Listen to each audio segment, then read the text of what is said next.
I have a bass fishing company. It's called Woo Tungsten. Woo Tungsten. WOO exclamation mark. Woo. Woo. Woo. We are Woo. WOO. Woo. Right? Oh, You're pumped up. well, maybe white people say that. I've never once said woo, Chris. I don't. Dude, bro, welcome to my house. This is unbelievable. I mean, look at this. Do I get to leave with a pair of shoes? No, not at all. That's one thing nobody touches. But you know that's the Miami Hurricanes colors right there. Sure is, yeah. So I promised myself this is the year they will win some football games finally. Because you got the shoe. Because I got the shoes, and I will wear them only on football days, on Saturdays or Thursdays when they play. It's the only time I will ever touch those shoes. So the rest of them are just here for display? Yeah, display. My wife, I do an Amazon Live with her, and it's kind of taken off. So I'm adding a curtain and a monitor so she can put her logo on. So it's going to be cute. This is great. I need to get something like this in my place. I love that I don't have to leave home. Yeah. That's the whole thing. It's kind of like you want to get to a position where you can do everything you need to do from your house. And then when you go out, it's for fun or it's with the family. Yeah. And we'll get to your family, future family in a second. But I do my Sirius XM radio show here. I do everything here. This is the way it is now. And I'm sure we'll talk about this during this conversation, but media has shifted so much from when you and I got into it. Well, let me tell you, I respected you so much when look, Deco Drive is an amazing show on Fox, in Miami. And to say, I'm going to go make out my own path, that was huge because that's a big-time gig. A lot of people want that gig. And at one time, everybody's hungry. When I was in that space of wanting to host, I got to E and then CBS. I was all about hosting. Yep. But then when you take a step back and you're not into it, you're like, oh, I was making them money, but I was getting my salary and good for that. But I'm not creating my future, and they can take this away at any time. I think the biggest thing for me, the biggest realization for me was you would do a great interview, and you know exactly what I'm talking about here. You would do an interview with Morgan Freeman or George Clooney or Julia Roberts, Meryl Streep, whoever it happens to be. And if you weren't watching Channel 7 at exactly 4:17 p.m. on that Thursday, you would never see the interview.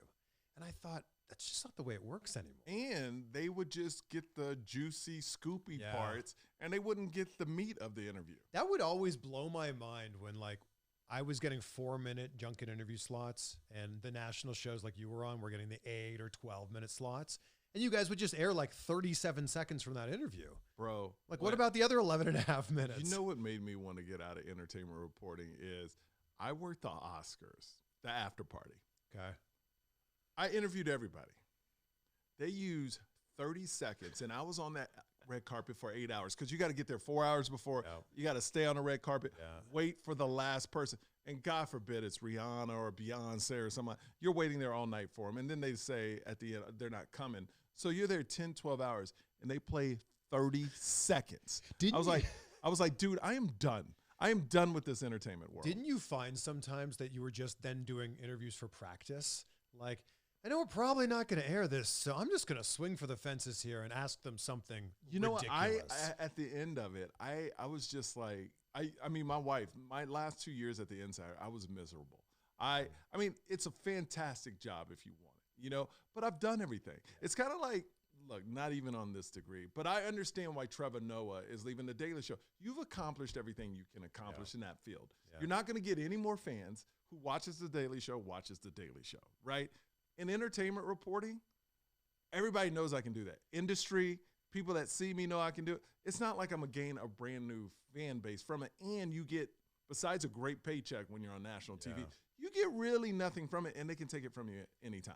Did you get to a point where you were like, anyone could be doing this right now? It's just slide me in. I'm just asking these questions. Well, I felt like this is what I knew is when I worked. I'm doing a lot of inside baseball, but when our show first came out, The Insider, E.T. was our, that was the big one, and we were the sister station. And our show started with personality. But then it started to do really well, showing our personality, so they kind of put the kibosh on that. So what I've learned, and you've seen this through TJ and Amy Robach, I believe that's her name on Good Morning America, just anytime, if your name's not the show, if they're not coming for your personality and you, like Chelsea lately, Joe McHale in The Soup, if they're not coming for you, you're replaceable. Yeah. And all these entertainment shows, I've worked there. You get this thing like, I'm great. No, you're really not, because people are still going to watch the show if you're on, because you're not giving anything that nobody else can give. Yeah. You're just saying the facts that everybody else is saying. And no disrespect to anybody that does entertainment television. I was in it. But you're reading a prompter. You're giving facts the show wants to give you. You may say a one-liner here or there, but it wasn't me. It wasn't me on stage having fun. Yeah. Like, I can interview who I want now. So I just got to a point where I was done with that because my brand wasn't growing anymore. And I literally, every day I went to work, I felt like I was running in place. It has shifted so much, right? Like the days of being just a TV host, the days of being Pat Sajak or Tom Bergeron are gone. Ryan Seacrest was, I think, the last just TV host. He obviously moved on from radio. But now it's celebrities. That's what I'm saying. So there's not even, you'll never see a host you've never seen before host a TV show. But I believe that cycles too. I think it's a 10-year cycle, 15 years. I don't think celebrities, you remember when it was bad for a movie star to do a TV show? Yeah. Now I see movie stars, people in movies doing television. Will Arnett's doing a Lego show. Kevin Hart. Yeah. Like The Rock does a reality show. Yeah. So now, like, when I'm in a room and they say you got the job, and then the next day they call and say, hey, we had to give it to the celebrity. That's happened several times. It's like, you're the guy, you can host. But when you look at like the bread and butter TV hosts right now, Mario Lopez is an actor. Michael Strahan is a retired athlete. Yeah. Steve Harvey, comedian. Like the list just goes, Nick Cannon, like musician and actor. The list just goes on and on and on like that. But my thing is, like, those hosting gigs are great. So what I took is, if they're going to give it to the celebrity, me doing entertainment news is not going to make me a celebrity. So you got to become a celebrity. And that's what I said. And look at you now. And I said, and I'm still not one, but I'm like, I got to get paid. I got to get jobs I don't deserve to. Because that's the whole game, is becoming a celebrity and getting opportunities you really don't deserve. You built up a brand, but that doesn't mean you deserve the chance to host that show. You don't even know how to host it. I've seen several shows where the host, you can tell they don't know what they're doing, and they had like 20 takes. And that's fine. They've earned it on the acting side or whatever side. So I remember talking, I think it was to Rogan. I go, I need to be in a position, I need to build a brand where when I do show up to set, I know how to host, so that blows them away. I do reads one time and move. You know, I'm shooting a TV show on A&E right now, blowing through 8 scripts in a day because I can read. Of course. Where they go, most of the time we would get through 2 or 3 with a celebrity. You know what I mean? So my job is to keep growing, and I can't do that unless I own everything. I never thought reading a teleprompter would be a skill. And now I'll go into auditions, and they're like, oh, you read that so well. I didn't even know you were reading a prompter. It's like, isn't that how it's supposed to be done? But you've been doing it a while. I've been doing it a while. Like, it's so second nature to us. Right. But to a lot of people that don't have to read. Yeah, they're like Ron Burgundy.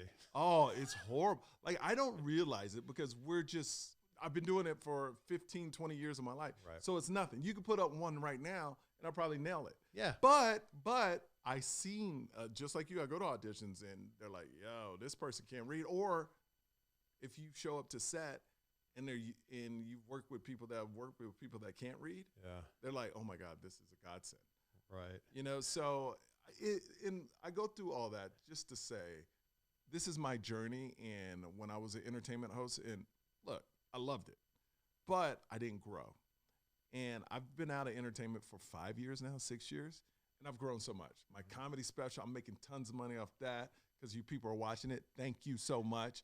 Now people call me a comedian, where before it was like, you're a host that does comedy. Yeah. Now it's like, oh, you're a comedian because you're legit. And that's what I wanted to turn the page. And now I'm getting acting gigs. And now when I do go host something, it's what I want to host. And because you're going to show my personality, or I don't host it. You know, so it seems like the goal in life is to build a brand where you're able to say no to things. You're right on the edge of like doing something really big. Like, I feel like you're where Joe Coy was like 5 or 10 years ago. Yes, and I was with him then. Yep. It's so crazy. Now look at him in arenas, like selling out everywhere he goes. It's pretty amazing because, you know, we always go, man, I was right there and I saw it happen. But what did he do to make it happen? What did he do? Well, he changed management. Okay. He got a better management. You need his manager. No, my management's great. But it's a thing where I think all the work and preparation, because when he got on, here's what happened. When he got on Chelsea, whole new audience saw him, but comedy-wise, he was crushing. Yeah. So this new audience, like, yo, this dude's a killer. Then he teamed up with Adam Carolla. Then the new audience, like, this dude is crushing. Yeah. And then the Netflix, it was like, because the dude was like crushing.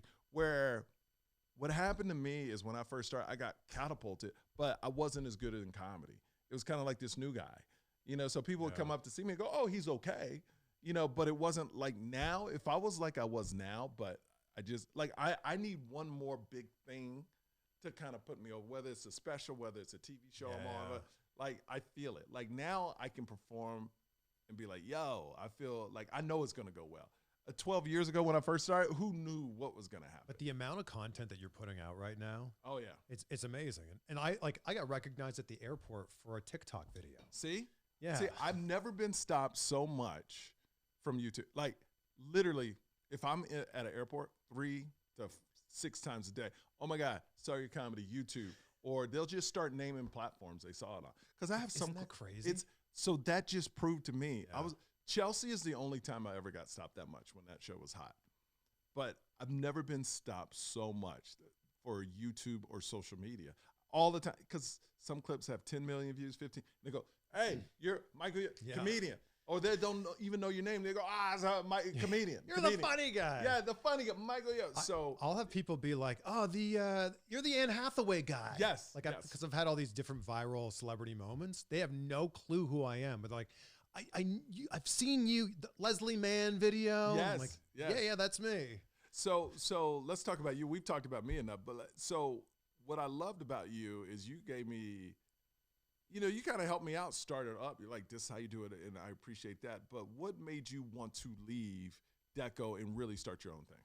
It was just building. It was just really building. So I've been fortunate to be working in television almost 20 years now. And it's just changed and shifted so much. So I believe the gatekeepers are gone. You don't have to work on Fox or NBC or ABC or CBS now.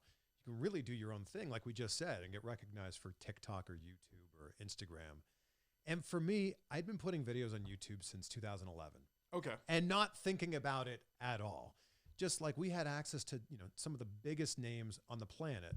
And I just thought it sucked and was really doing a disservice to the fans of those people, that if you weren't living in Cleveland, where I was on TV at first, or in Miami, where I was on Deco Drive, that you didn't get to see these interviews. So I would just take the raw interviews that we were going to delete from our files, figured I'd put them on YouTube. And that's really where it began, and it started building, 100,000 views a month, 500,000 views a month, a few million views a month. And then I was like, I'm a big wrestling fan. Yeah. So I would take the access I was getting, because that's the cool thing about working in entertainment news. You're talking to actors, directors, comedians.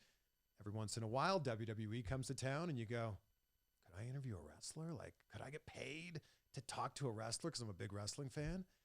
That started. And then I was doing these wrestling interviews and actually asking questions that they really didn't get before. Because you would often get like, they come on the morning show and they'd be like, John Kenna is here. Yeah. And they have no clue. Oh, that wrestling stuff, that looks real tough out there. Is it, how do you do it? Is it fake? Do you ever get really hurt? Yeah, right. I get you. And I was asking like, okay, man, like I got to talk to you about 2001 King of the Ring. And like, yeah. Hold on, what? Like I was speaking their language. So the wrestling interviews just like catapulted here. And then I would start to go out of my way. I would drive a few hours to do an interview with a wrestler at a local TV or local independent wrestling show. Or I would have a junket for a celebrity interview in LA, and I'd be like, well, who lives in LA? Oh, I'll reach out to that wrestler. The wrestling interviews just started taking off. So for me in 2019, it was like Deco Drive was amazing, and it was a job, like dream job. And I was traveling around the world, talking to the biggest stars on the planet, but the YouTube was really starting to take off. And I just had an opportunity where I was like, I just want to bet on myself. Now, when you say better yourself, and you said you had an opportunity, was that a sponsor that came by and said, yo, we want to put some money? Because you need to pay bills. I had a lot of brand partnerships I had to say no to. Okay. Because of the deal that I had with the TV station. Got you. And I kept going, man, like those are some really good opportunities. Like if I'm saying no to all these that are just coming to me, what would happen if I were to like seek some of these out? Or what if this wasn't just a job I was doing in my spare time? What if I put all my effort in here and truly bet on myself? And I just went, look, I'm just going to see what happens here. And it was October of 2019. I did it. I had an opportunity at the time to be on TNT. I was a correspondent for AEW, the new wrestling company. And I went, man, everything's just lining up. I would be a fool to not take this opportunity. And I just ran with it. And what's the downside of it? I don't think there is one. There is not one. Okay. I think the real downside is like you don't get that specific paycheck every 2 weeks, right? Yeah. You've got to go out, and you know all about this. You've got to go out and you've got to earn the money every week and every month. Whereas when you have a paycheck, whether you're on TV or you work anywhere else in a corporate job, you know that if you just show up and do your job, you get the paycheck. Do you ever get nervous? Because we are on other people's platforms, a YouTube, a Facebook, that they could be like, we're going to cut monetization in half. Yeah. I mean, do you ever worry about that? Yeah. And how do you prepare for that? Because I remember, if you don't mind me saying, we had a conversation where wrestling is great for you, but you have that niche.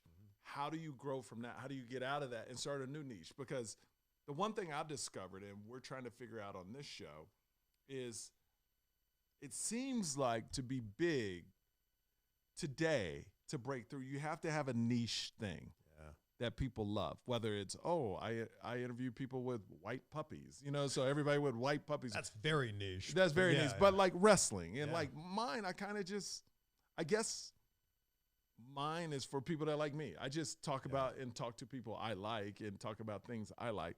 But how do you break out of the wrestling niche and move to something else? So what's your plan on that? I think for my podcast, my audience really trusts me, that if I find somebody interesting, then they're going to find them interesting too. So I have people from all different walks of life on there. Like I had Chris Voss, the FBI negotiator on my show, who you had on your show. He's phenomenal. Fascinating. Isn't he? That's one of my highest rated, most listened to podcasts. Let me tell you, the dude, I'm going to have him come over. He lives here in Las Vegas. Oh, there you go. Yeah, so I'm going to have him on my podcast. But I remember I read his book. Leo Flowers, one of my good friends, said you need to read this book. Yeah, Never Split the Difference. Such a good book. He's a comedian, and he told me to read it. I read it. And I mentioned, like right after I read it, I went on Rogan and I mentioned the book. I got a phone call from his people. Yo, it's amazing the power of the Rogan show. He probably sold so many copies off that. Yeah. He did my interview, but I want him live in studio. When you have people's lives in your hands on a phone call when you're negotiating with terrorists, that must be such a power trip and scary at the same time. It must be. So I talk to people like him. I talk to comedians, athletes. I'm big into bass fishing. Like that's been a hobby and passion of mine. Yeah, I have a bass fishing company. It's called Woo Tungsten. Woo Tungsten. WOO exclamation mark. We sell tungsten fishing weights for bass fishing.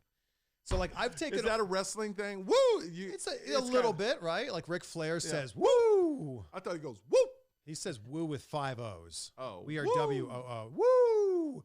But also, it's what you say when you catch a giant fish. Woo! Right? Oh, you're pumped up. Well, maybe white people say that. I've never once said woo, Chris. You've said it 5 times now. I know, but I don't think I would ever say that in normal life, man. What's your excitement? I think you should have one to cater to the ethnic people like me. Like, damn, just call it damn. Damn, Tungsten. Look at it, damn. Woo! Okay, anyway. I've basically taken all the things I'm passionate about and just like figured out a way to like monetize them in some sort of way. So that's what I'm doing is my son is a great golfer and I want to learn how to golf so I could, spend more time with him. Yeah. And I was like, yo, I could start another podcast about golfing because I can get every golfer. Of course. I can get coaches and different things. And people watch my journey. Videos, I can have somebody take me at the so you could see the progression of my golf game. So now it's kind of like when everything in life, you're like, is there money in it?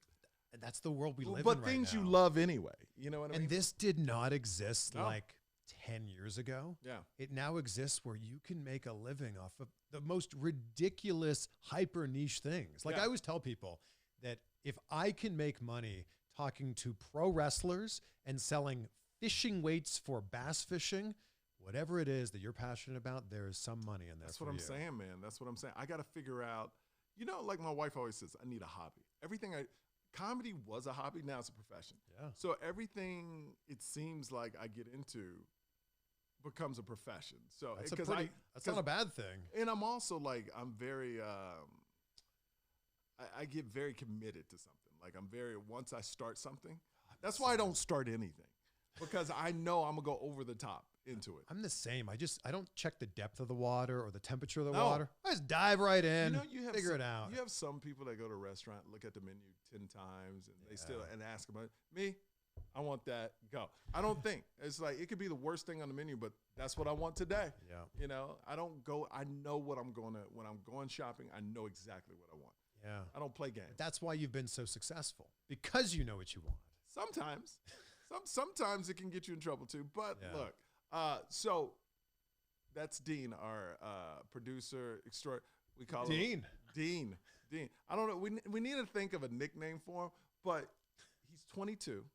He's a musician. He's a producer.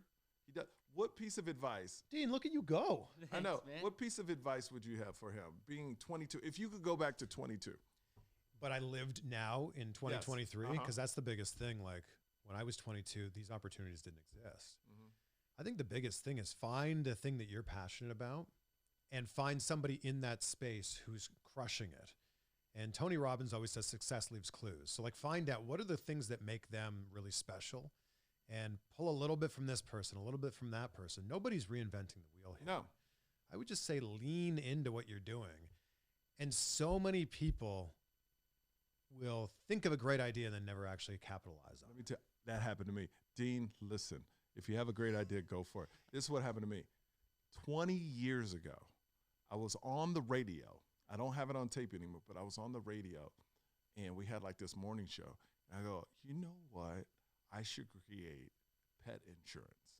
And everybody in the station on the air laughed at me. I go, who's going to buy pet insurance? I go, no, people treat their pets like people. Like family members. Like that. I guarantee you, if I call it like yo insurance, yo pet insurance, I guarantee you it would blow up. And they all laughed. So it kind of discouraged me. And also I didn't have the wherewithal. I didn't know how to make it happen anyway. I didn't have the connections and I wasn't hungry enough to make it happen. But that's one idea that I was like, yo, I should have went forward with that one. The other one, and this was an ego play. I was working at E, and they built me a radio studio next to Ryan Seacrest because, you know, they wanted to hire me, but I had a radio show in Miami. So Chris Hardwick came in. He goes, can I use your radio studio? I go, yeah, why? He goes, I want to record a podcast. I go, what's a podcast? So he goes, oh, you should come by tomorrow and you'll be like one of my guests. I was like his second guest ever on his podcast, right? He just started. And he goes, hey, you want me to help you start one? I go, no, I do real radio. I go, I do real, who does, no, I'm on the real radio. Totally. And this dude sold his company for like millions of dollars. And I was like, yo, that's an opportunity. And this was like 13, this is before Rogan and everybody. Like this dude was starting the game, and he goes, man, I think it's going to be big. And I was like, yeah, I'm real radio. And it was all ego, man. And he wanted to help me out. That could be your time machine moment, your DeLorean moment. I would go back. I think that it's so important to start. Like you've got to start. So many people talk about, oh man, I'm going to start this YouTube channel, or I'm going to start this podcast, or I've been thinking about doing this business. It's like, well, just do it. Like the barrier of entry for a podcast is so insanely low. Yeah. That all you have to do is really just hit record. Dean, what's the problem? You're 22. You're trying to make it in music. You sing. You do all. What's the biggest problems to a 22-year-old in the business right now? Oh man, to me it's saturation a little bit, and it's consistency. You got to be consistent. You got to post consistently, and when you're young, 22 like me, taking opportunities, working for other people constantly, and yourself too, but other people takes up a lot of your time. Okay. Yeah. See, I mean, he's a hustler. I knew he was a hustler. I can see what you're saying about the saturation, because, you know, if you're a singer and you want to make it on, let's say, TikTok or something, there's a million other people that are trying to do that same thing. If you are a content creator or a YouTuber, there's many millions of other ones. Let me tell you the advantage I believe we have right now, me and you, since we've been on TV. People on TikTok, Instagram, and YouTube, name one person that's gone commercial successful on TV. Now, they may make millions on socials, but I can't name one that's crossed over and actually been very successful, had their own sitcom, movie, or anything. It's like amazing to me how many people, and I'll tell you why, but go ahead. Don't know who Mr. Beast is. Yeah. And like, you know, biggest YouTuber in the world. Every video he does close to 100 million views. I just found out who Mr. Beast was like probably 3 months ago. Stop My friend it. was like, wow. He goes, you know Mr. Beast? Because that Suicide show was on. Well, what's the Asian game show? What was it called? Squid Games. Yeah. Suicide Games or whatever. I don't know what it's called. That's Anyway, a clip I right sound there. old. Wow. I sound old. Oh, So Squid Games, and he goes, man, Mr. Beast did this whole thing. So I watched it. It was real life entertaining. Mr. Beast, so good. And I was like, that's so good. And I go, and you're just big on that platform. And I He's figured big out on TikTok now too. yeah, and I figured out why people don't watch these people. Because I don't care what anybody says, I make all this money on YouTube. That's fine. You can still make that, but you still could be on TV too. What happens is they don't translate on TV because people don't want these social media platforms. They're very particular. If they know you from TikTok, they don't want to see you anywhere else. If they know you from Instagram, they don't want to see you.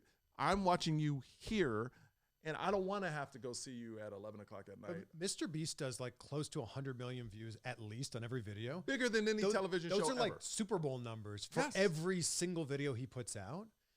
But you're like, if he had those numbers on TV, he would be the most recognizable person on the face in of the the planet. world. Yeah. And that's the difference. You're big on YouTube and you make millions in it. That's great. But something about TV, it makes you worldwide. So whatever he's making on YouTube, times it by 100. Yeah. And now you're a producer of 10 successful TV shows. You're like Larry David right now. Yeah. You know, so it's kind of like when big comedians don't get their sitcom. They go, well, I would make more money on the road, which they would. Yeah. But you still wanted that. Don't act like you didn't want that TV show to go. Of course. Because that will bring other opportunities that just stand-up don't. I don't care if you're selling out stadiums or clubs. Like, if you're Cedric the Entertainer on The Neighborhood, but if he was younger and selling out stadiums, and you have a hit show on TV, guess what? Movies are next. Guess what? Every commercial wants you. You know what I mean? So it just brings other opportunity. And I hear a bunch of people go, if a TV show didn't go, it doesn't matter. It was taking money away from me. And it's like, no, it could have added a lot too.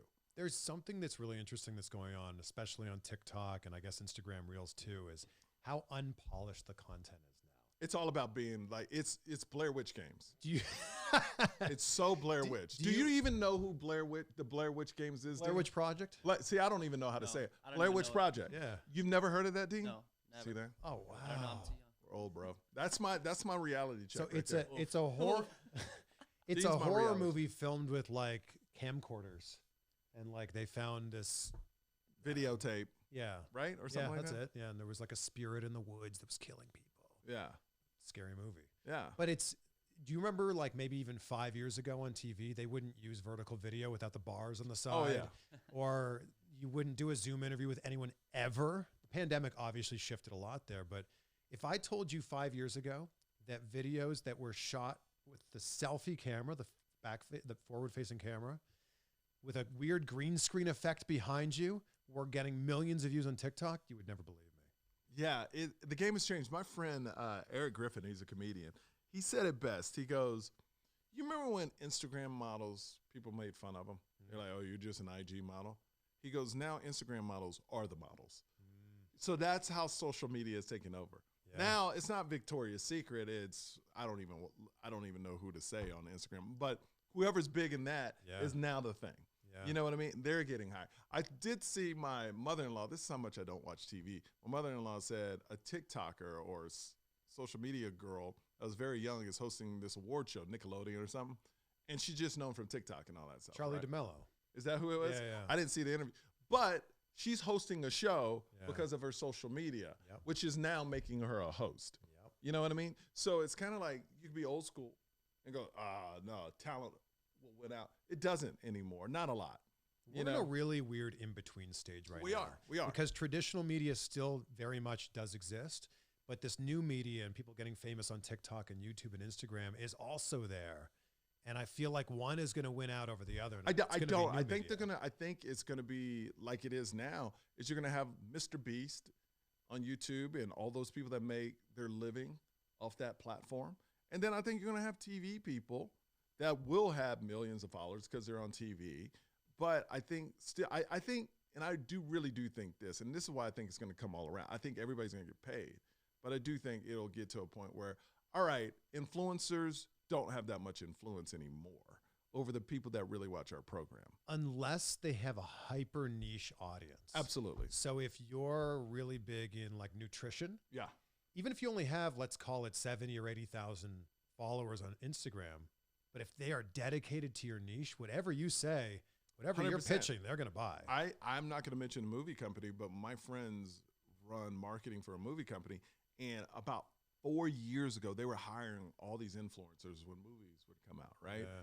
And they thought that was, it didn't work. Movies, it doesn't work Yeah. with influencers. Unless, but makeup and stuff like that. But unless you're like a Marvel person, like Yes. if you're a Marvel TikToker and there's a new Marvel movie coming out, they're probably going to pay you a But they're decent going to go amount of see money. Marvel. They're going to go see that movie anyway. That Marvel TikToker is not helping But if Marvel. they get some sort of early access to hype up whatever the new Marvel film it's is, still not going to help.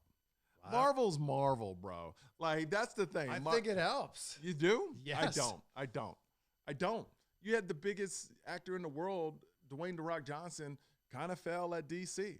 You know what I mean? So, I mean, he is the biggest actor in the world. That's such an interesting situation too, because it's the biggest opening weekend of his entire career, and it was a failure. But to the DC world. and that's such an interesting thing. Yeah. It's also weird in the movie world how the opening weekend is everything, right? Mhm. The opening weekend isn't an absolute like home run. Well, pack it up and go work on the next film. You know what's interesting is that like why The Rock is so valuable, like versus a Kevin Hart. Rock can open movies international. Yeah. It's very hard for a dark-skinned black man to open international. I don't think there is one that can open international. Denzel? No. Really? No. He would be the lead of way more movies, action movies, if he could. You know?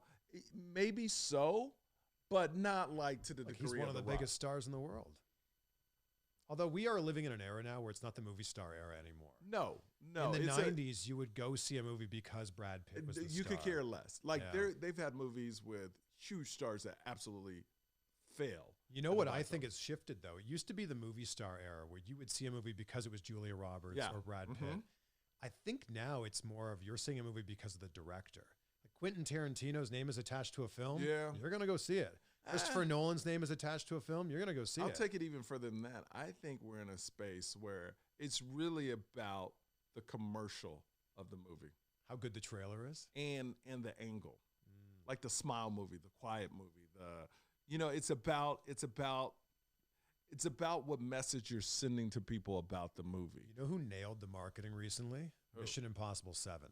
Oh, Because all of the marketing is not about what the film is about or the plot of the movie or anything. It's about what crazy stunt did Tom Cruise do this time? that's what it is. It's like, it's all about the mark. I don't want to say He It's all- parachuted off of a dirt Yeah. bike that was going off a cliff. I need to see this movie now. no, 100%, 100%. But I think more than that, it's kind of like, what's the hook of the movie? Yeah. Is like the Smile one. That did so well because it was just a girl in the commercial, just weird people smiling. People were like, yo, And that's creepy. Then they would pay people and put them in the audience. Yeah. The crowd at a baseball then, game. yeah. Brilliant. Yeah. And then like, what was it? Strange, the red balloon. What was that movie? The red It? balloon. Huh? It?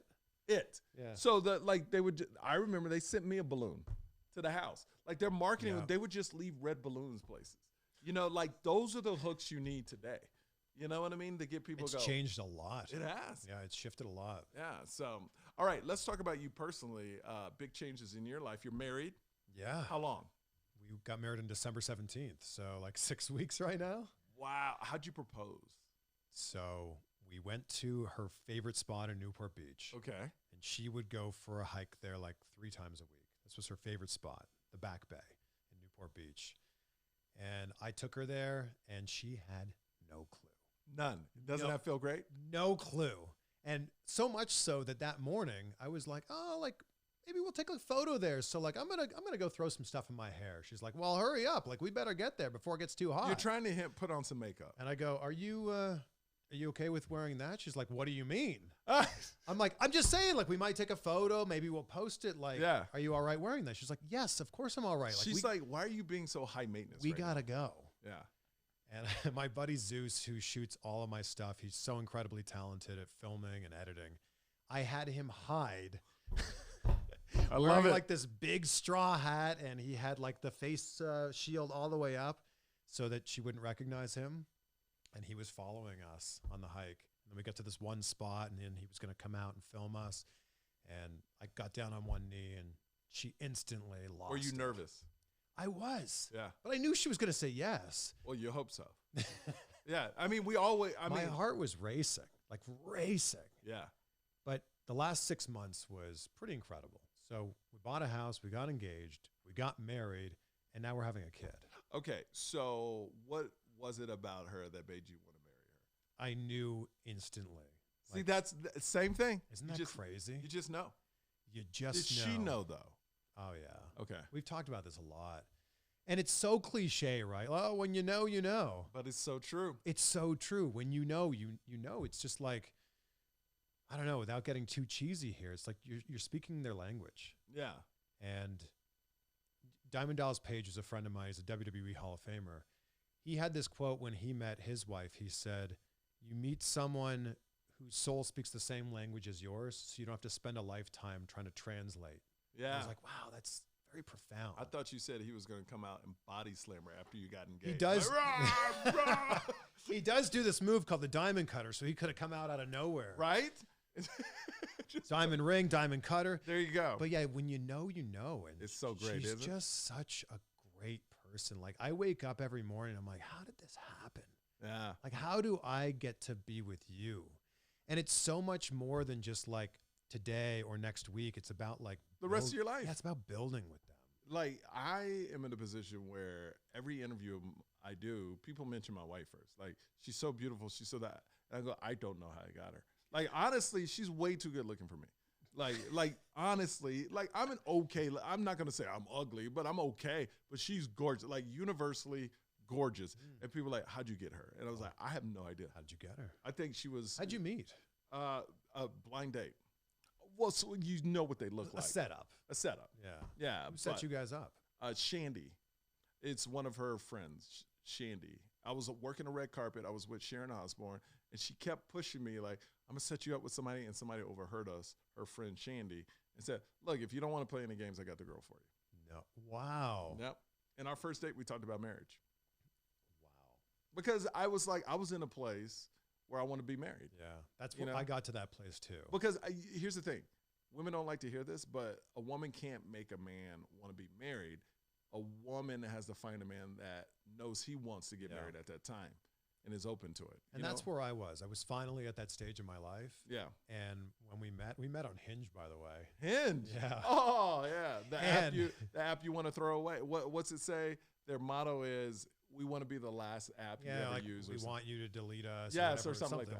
And you did. But very cute, yeah. Although, like, I stopped using it. And then, like, months later, she saw that the app was still on my phone. She's like, why do you still have Hinge on your phone? I'm like, oh, I haven't even, like, I haven't used it. Where'd you go on the first date? We went to a rooftop bar. The plan was just for one drink. We went to Huntington Beach to a rooftop bar.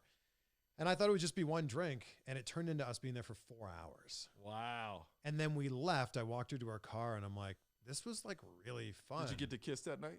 Did. Nice. Yeah. That's what's up. I went in for it. That's it. You got to lean in, man. You got to lean in. And I went, this went really well. Like, we need to do this again. She's like, I agree. I said, all right, well, like, this was a Sunday. I said, well, how's your week look? She goes, well, I'm free on Thursday, and I mean, I'm also free tomorrow. Yeah. But I don't know. I'm like, tomorrow, let's do it. And then our next date was we went mini putt and bowling. This place where they're side by side. And during the bowling, I was like, this girl is awesome. Yeah. I got to do whatever I can and not mess this up. Yeah. Yeah. Have you been the one to mess up other relationships? Oh, yeah. Really? For sure. Okay. I just wasn't at the place in my life to treat it as seriously as it needed to be treated. 100%. So it wasn't like me going in intentionally trying to sabotage it, but it just didn't work out. Yeah, no, I got you. I wasn't there. I wasn't at the same level that they were at. All right, so now you know if you're having a boy and a girl. Having a girl. Having a girl. Yeah. Ooh, okay. Uh-oh. I had a boy first. So I wanted a boy first because I needed something to practice on. So because I didn't want the first to be a girl. So your boy is the practice baby. Oh yeah, he's great. He's great. I love him. He's my little mini me, you know. But the girl, now I'm prepared.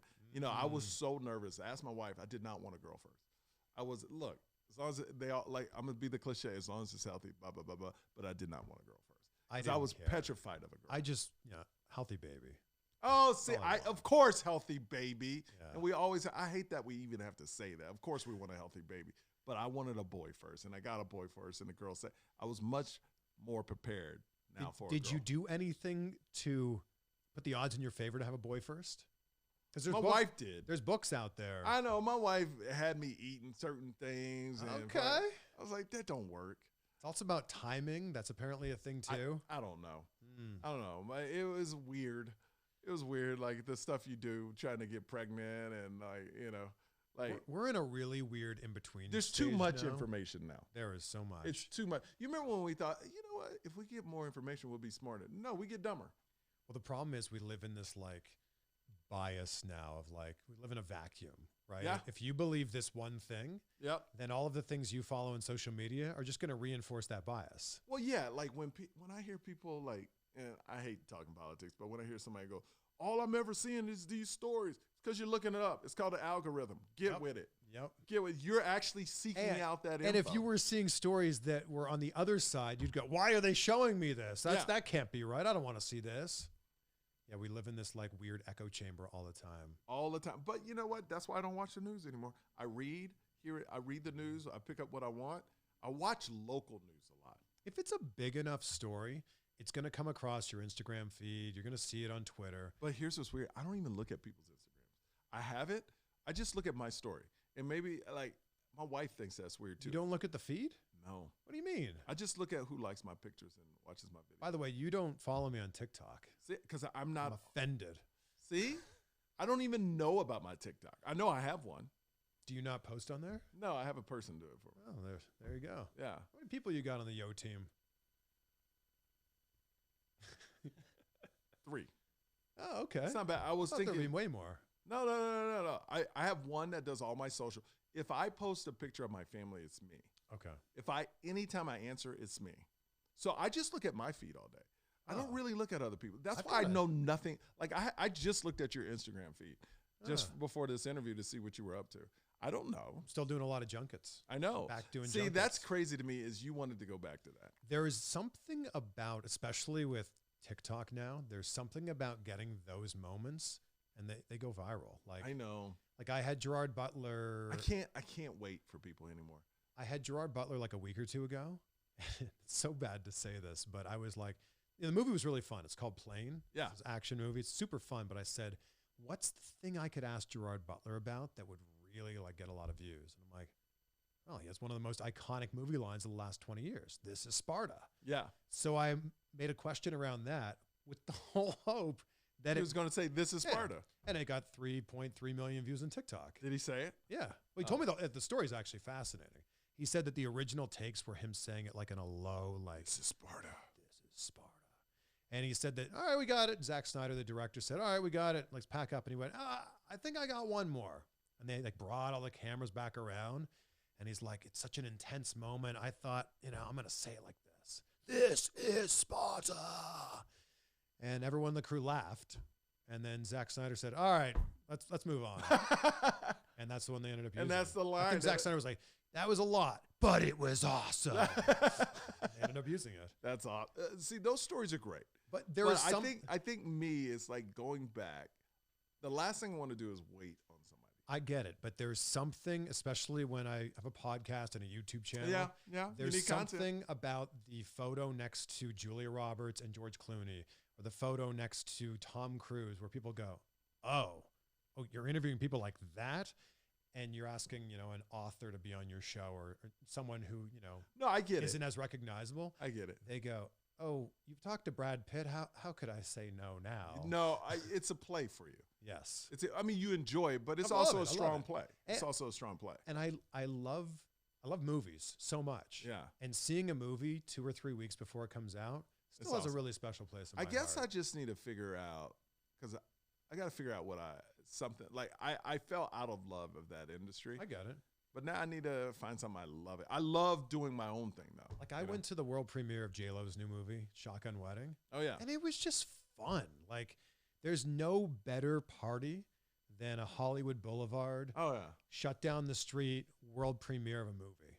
Do you, since you're doing your own thing, is it harder to get into movies and junkets? Yes. It is. But I'm now working for the CBS station here in Vegas. Oh, yeah. So I'm doing Next Star. Yeah. Big shout outs to Next Star. Woo. Yeah, the station that you were doing the New Year's Eve show. Yeah. Absolutely. I was supposed to be on that last year. What happened?